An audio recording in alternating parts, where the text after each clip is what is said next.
Welcome to Vator Box. I'm Bambi Francisco. And I'm Ezra Roizen. This week we have Aiden Senkut. He's a very active angel investor. He joins us as our guest host. Aiden, you've invested in 40 companies. Maybe one of these companies that we'll take a look at you'll be interested in investing in as well, possibly, if they're open. Anyway, this week we're taking a look at Thread, which is an online dating site. So we're going to take an online dating site that leverages Facebook. We're going to take a look at Brian Phillips. He's the CEO and founder. Give his pitch. Hi, I'm Brian Phillips. I'm the CEO and co-founder of Thread.com. We're online dating that doesn't suck. And the premise of Thread.com is the best people to meet are friends of friends. So we leverage Facebook Connect and let you browse and search your friends' friends and then ask for introductions and information about your friends' friends. The big problem we're solving is the best quality people are not on dating sites, but they're all on Facebook. I just was telling Bambi how I do believe my future wife is probably on Facebook. I just have a search problem. I need to find her. So the best quality people are on Facebook. The second big problem we're solving with regard to dating is success rates. So if you were to venture on a dating site, you could email some people of interest, but you actually get a fairly low conversion rate. You get relatively few responses. In contrast, if Bambi was to introduce me to one of her friends and say, hey, you should meet my friend Brian, he's great, you should go out for coffee, that's like a 99% conversion rate. The person on the other side is probably going to say, yeah, sure, I'll go meet Brian. So we have great people and really high success rates. It's an awesome idea. About 3 years ago, I said that that online dating sites would be in trouble because they're social networks.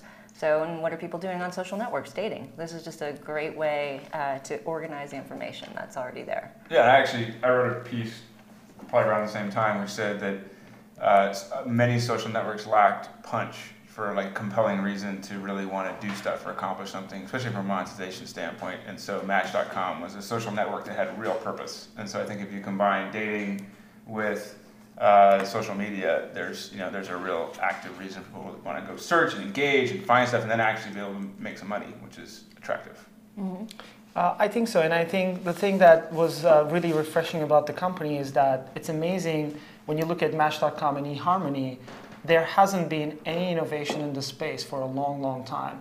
And in fact, their traffic charts, especially Match.com, you can see it's kind of starting to drop a little bit. So it's a great, refreshing idea, and I think the company is definitely onto something interesting there. And I think he did a great job with the pitch. Nice, consolidated, talked about everything, including business model and how they're going to get it out there. Well, obviously leveraging Facebook.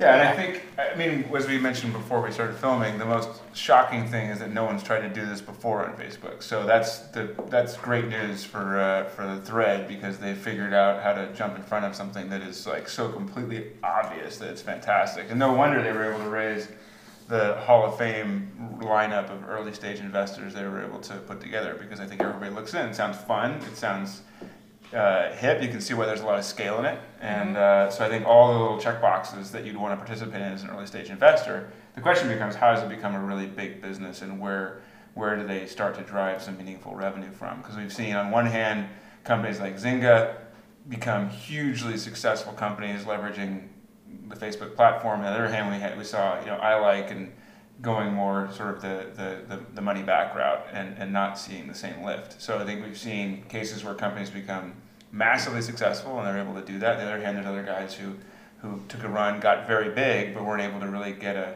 consistent business model running. So that's an important point. In fact, one of my strategic bets was 2 years ago, the intersection of social networks and social gaming. Mm-hmm. I figured it was not just it was an important trend, and it was important in the sense that people love gaming, and it is only natural when you can play games without having to download an app and do it with your friends. And I think that was the only major area where I saw significant business potential in terms of revenues. And like you said, I think using Facebook Connect and leveraging the Facebook platform is great in terms of traction. And the thing I love about the company, the Thread, is the fact that they're using the friend referral as the key differentiator of dating, which is naturally the thing that works best. When you look at the eHarmony model, matching people on 40, 45 different elements, I mean, that's a little bit complicated and almost takes the romance out of dating. Whereas the way they do it is so much more fun. It's the natural way people do it. But I think what Ezra alluded to, the big question is there revenue in it? Will people pay?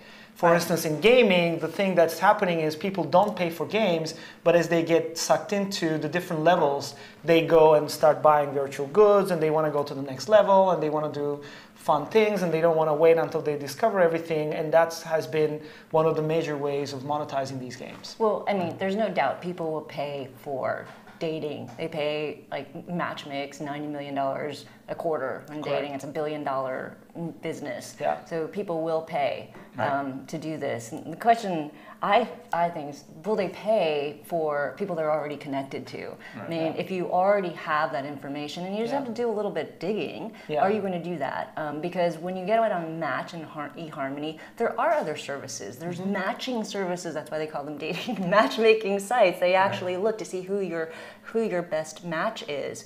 And and it also casts a wider net. You'll be able to find other people that you may not really want to. I mean, I don't know if I really want to know who all your friends are and whether I want to date your friends if I were single. I also, getting to that point, I do think there is a comical residual quality to this, because these services track data and they connect to people and they have posts and they have different ways of seeing history now and creating history. Where something's happening offline or happening through a very private service, this is a very public process. So you can see a lot of interesting issues coming up with your whole dating thread, your whole history now in your what's happened, and people knowing who you dated, and then I can see some really, really funny wall posts, like this guy chews with his mouth open and never picks up a check and whatever. And all of a sudden, you have to be careful what you publish on Facebook. Yeah, so I mean the funny thing is dating is a little bit of a private thing, and I don't think anybody traditionally wants the full information disclosed to everybody in the world. It's one thing to say, Bob connected with Isabel as opposed to Bob hooked up with Isabel and Dana and Jill and everybody else. So one idea, or one challenge I saw was that the last person you want to be connected with is the person you previously had a bad date with the night before. And that's the very last person you want to see involved in your social interaction for planning your next date. So they could definitely charge a couple of bucks for the date removal feature. And you can see some funny conversations when a date's going poorly and the guy looks at her and just goes, I know tomorrow you're going to delete me off your date history. I know it, don't do it. And I think that brings up an interesting point, which is they really shouldn't be afraid to experiment. For instance, imagine this guy looks at this girl's profile 52 times and they know it happened 52 times in 3 days. And they go to the guy, look, that girl's gonna know, you have to give us $5 for us to delete that history. And I'm sure he would be very interested in taking care of that one little detail. Yeah, the stalking stuff, or the swingers thing. Can I get an email back that I sent at the wrong time in the middle of the night? And there's probably a bunch of funny features you could add that are sort of the quirks of the dating process. I'm sure Brian can look to you two for more ideas. Yeah. I did meet Brian, so I think they definitely have that great founding team going for them.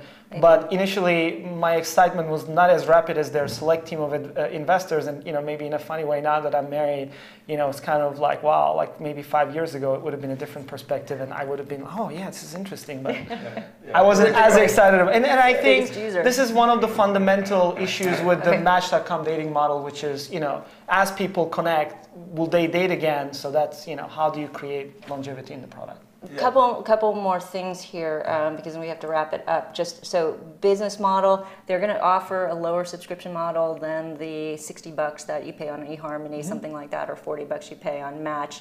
And they're also going to have some sort of premium services. Who viewed my profile, and I have to pay to actually see who viewed my profile, and maybe virtual goods. Right. So, give somebody a drink. What do you guys think about the different models? There are some interesting examples. So I heard some really interesting stories from China and Russia, where, for instance, one of the virtual good models that work is, let's say that you want to date a girl and you want to get their attention, so you pay a little bit amount of money to send them a glitzy email, and then you go to the girl and this guy's a loser, you don't want his email, pay this money to deflect, and then you pay for invisibility so you can look at people's profiles without them knowing that you're looking at the profiles, and you pay for that, and all these microtransactions add up. Now, it's apparent this is working in Russia and China because the companies that are doing this are making huge amounts of money.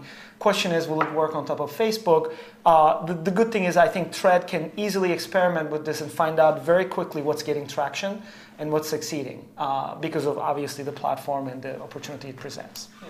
And I think, I would say there have been some innovations in the dating model. So Plenty of Fish, free dating service that got huge scale and has had quite a bit of success. Now I don't know what's happened with Woomi, but my guess is, since I don't know it, my guess is it hasn't been a huge takeoff trying to do the video speed dating thing. So I think there have been some folks who've tried, and some have worked and some haven't worked so well. So it's not a no-brainer. But I do think that the fact that leveraging Facebook, there's such a huge population of people on Facebook, I think there's a great opportunity for them to take advantage of the platform. We got to wrap it up. So quick advice. They're funded by Facebook Connect, so I'd just say execute really well because you have an exit right there. Right. What's your advice? I think my advice would be really focus on, in the early run, same to most early stage companies like this, the user experience and making sure that you're really creating something that has sticking power and that attracts people and keeps making the connection. So I think that not worry so much about monetization in the near term, really focus on creating a really high consumption model. And the only thing I would add to that is, again, they have this huge advantage of being able to iterate and make their decisions data-based. And then I would say that in addition to dating, there might be other interesting segments where this model can actually create much more revenue potential, like recruiting, for instance. All right. Okay. Well, Brian Phillips, CEO, that's our advice. But I think we collectively we've given this company a thumbs up. That's great. I think it's great. Thumbs up. Thumbs up. Okay. You've been watching Vator Box. I'm Bambi Francisco. We'll see you next time on Vator News.